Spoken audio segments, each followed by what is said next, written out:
Hello and welcome back to my channel. I've seen quite a few people doing Halloween read recommendations on the different booktubes, so I thought that today that's what I would do.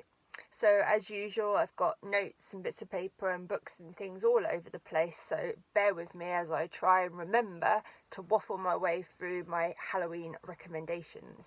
So, because I know that some people turn this on and only watch the first couple of minutes, I'm not going to do this in any particular order, but I'm going to start with the book that I want everybody to pick up and read this Halloween for a very important reason, and that is because it is the most perfect Halloween book that you could read and the most perfect Halloween decoration that you'll have forever.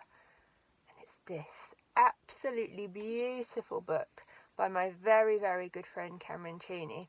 But not only is it the most perfect set of short stories for Halloween, it's absolutely beautiful.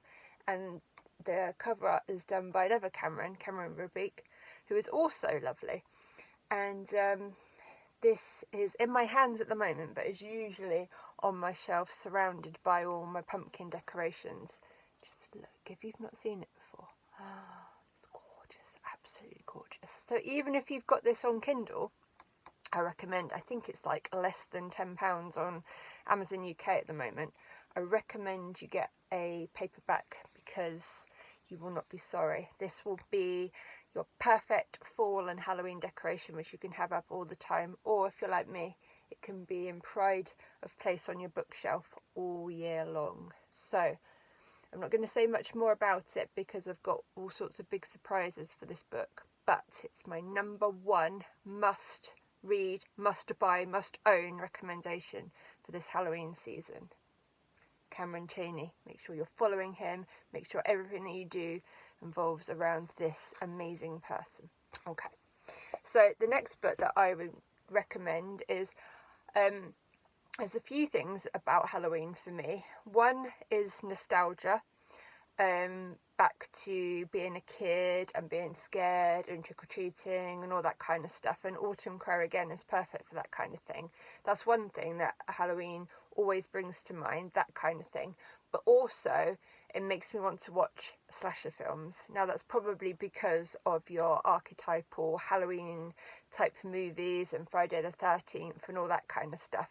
But whenever we sit down and Steve says to me, "What do you fancy watching tonight?" I'll say horror, and he says, "Okay, we've got Netflix, we've got Sky Movies, we've got Prime, we've got Shudder.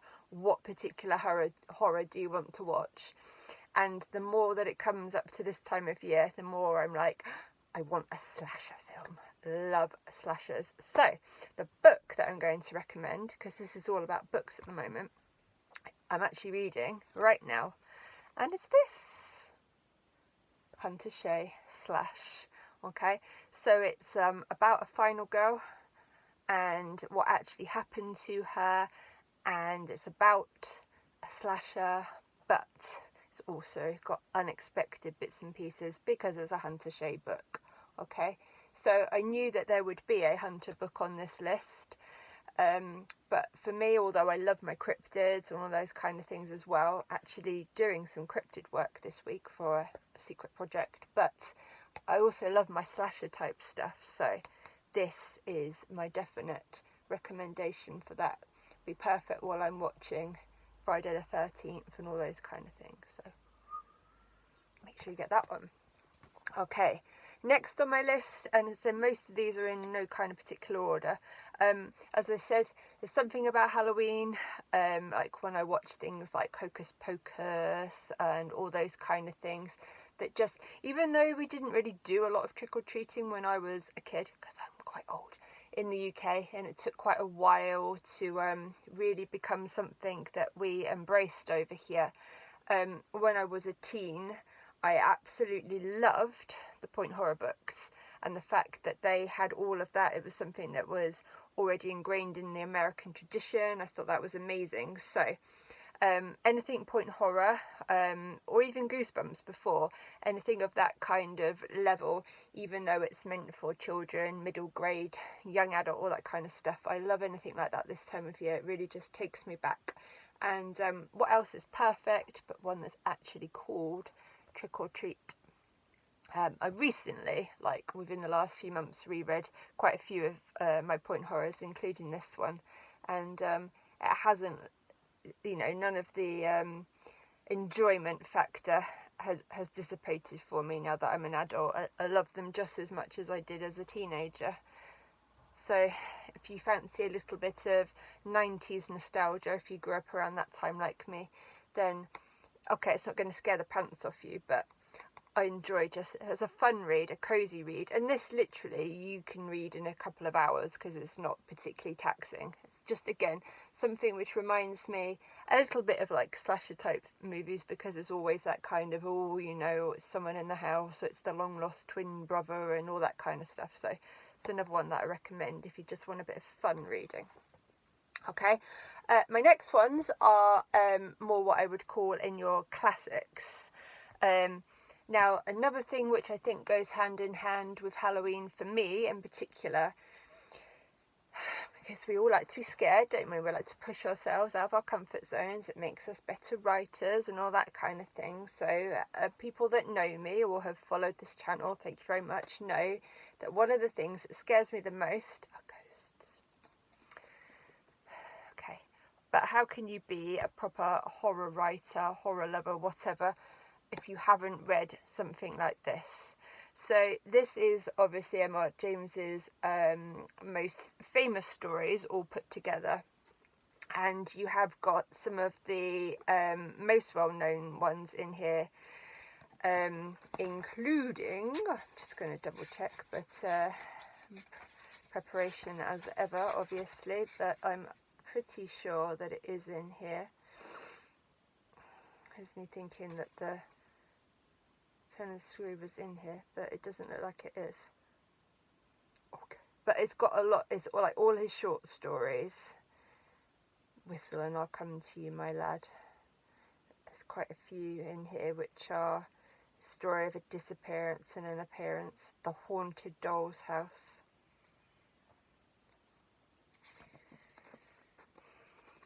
Something about M.R. James's style of writing, which a lot of experienced writers say this is one of the books to read if you want to learn as a newer writer how to build up suspense and to build atmosphere, that kind of thing. They say they're slow burns, but with a climatic ending that's always going to leave you satisfied. So short ghost stories, at least with these I can dip in and dip out, and if I get too scared I can leave it for a bit. I do get scared of ghost stories, and I don't even care. Okay, another one which I hadn't put on my Halloween reading list when I did the Halloween prompts, and I don't know that this is going to fit into any of them, and I have worked them all out now, but I need to read this sooner rather than later, or I should say reread this sooner rather than later, because I keep hearing people talking about it again this time of year. And it's one of the it was the first Ray Bradbury story that I read 20 odd years ago, and I haven't read it for a very long time. Something Wicked This Way Comes, I think, is probably one of my most favourite horror books I've ever read. And there's just something about it. I mean, it's the week before Halloween, there's just something about this story, which again, because it's just a classic, it's just everything about it, the atmosphere, the characters, just everything about it just evokes this time of year. So it's not exactly a short one to squeeze in, but at the same time, I'm hoping that I can try and find a way to work this in, if I can't get it in October, at least before Christmas maybe. Suddenly shot up with review stuff and buddy reads and things as well that I need to squeeze in, but this is a definite Halloween book.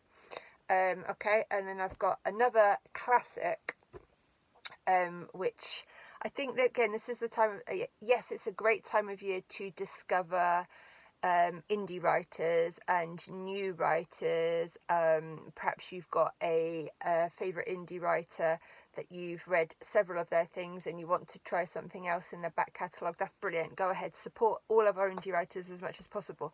But I also think that sometimes this time of year in particular, it's nice to read a classic horror too. And so this would be another one, Rosemary's Baby, that so everybody knows this story.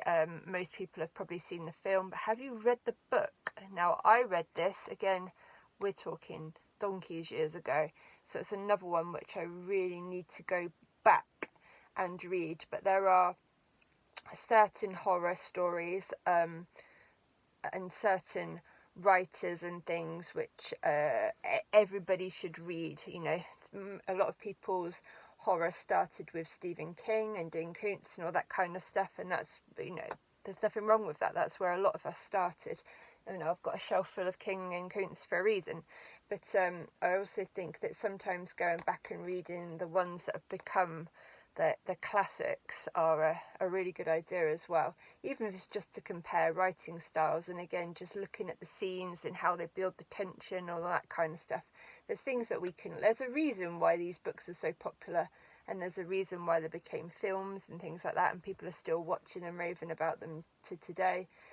It's we're always learning our craft as writers, so I think that going back in and reading something like this or The Omen, it's always a really good idea.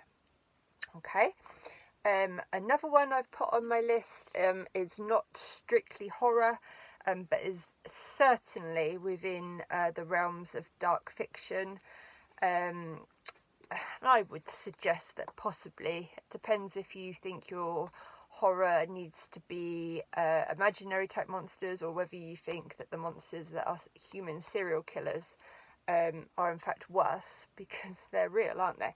So obviously Thomas Harris has written lots of books in the Hannibal series, and I know the TV programme a few years ago made it more popular again. Red Dragon is the first in the series, but it's also my favourite. I have read most of them. Steve's a bigger Thomas Harris fan than me. He's read, I think, everything that he's done. But this particular one, I know that some people say that there's not a lot of Hannibal Lecter actually in this book, and even Silence of the Lambs. If you are a Hannibal Lecter fan, just Hannibal Lecter, then really you need to read Hannibal. That's his main story. But he focuses heavily in this and Silence of the Lambs, you know, just go with it. But this one in particular has some amazing kill scenes, and it's just because it's that psychological. I love psychological horror as well. The first thing I ever wanted to do as a kid was to be an FBI agent. So I love anything like that. So yeah, this if you're going down the you don't want supernatural or creature horror or something like that, this is a particularly good book. And again, I would almost say, you know, it's late 70s, isn't it? So does that count as a classic? Well, I should think probably, yeah. Brilliant, absolutely brilliant. If you've watched the TV show, if you've never heard of Will Graham, whatever, this is fantastic. Okay, waffled quite a bit already. So my last two are something, again, which I love to do at any time of the year, but especially this time of year, is something which is makes it just more beneficial and makes you feel really spooky and but also cozy and enjoyable. So I love law, not the law my husband practices, but actual law, as in LOI. I love anything to be. I love to, you know, when I'm if I'm writing a werewolf story, I love diving into the werewolf trials and things like that. They were so interesting. And if I'm doing vampires, I love the backstories and all of that kind of thing. I love true ghost stories, even though they terrify me and all that kind of stuff. So anything like that is really, really, really interesting. Hence why I love the X-Files and all things like that too. And actually, 2 or 3 X-File books on there. But anyway, waffling. So one of the other things that I really like to do is look at things like this time of year. So this one I actually bought in Boston. Spooky New England, Tales of Haunting, Strange Happening and Other Local Lore. I love things quite often whenever we visit a city or a county, if it's in the UK and things like that, we quite often pick up their local ghost story and lore books, and just when I'm brave, every so often just flick through, because it's all short stories to do with different bits and pieces.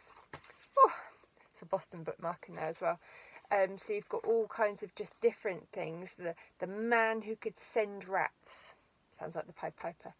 All those kind of different things. So you've got lots of different tales from Boston and New England, as spooky stories, and then there's obviously things to do with Salem and all that kind of stuff. The Wraith in the Storm, the Man Who Made Weather.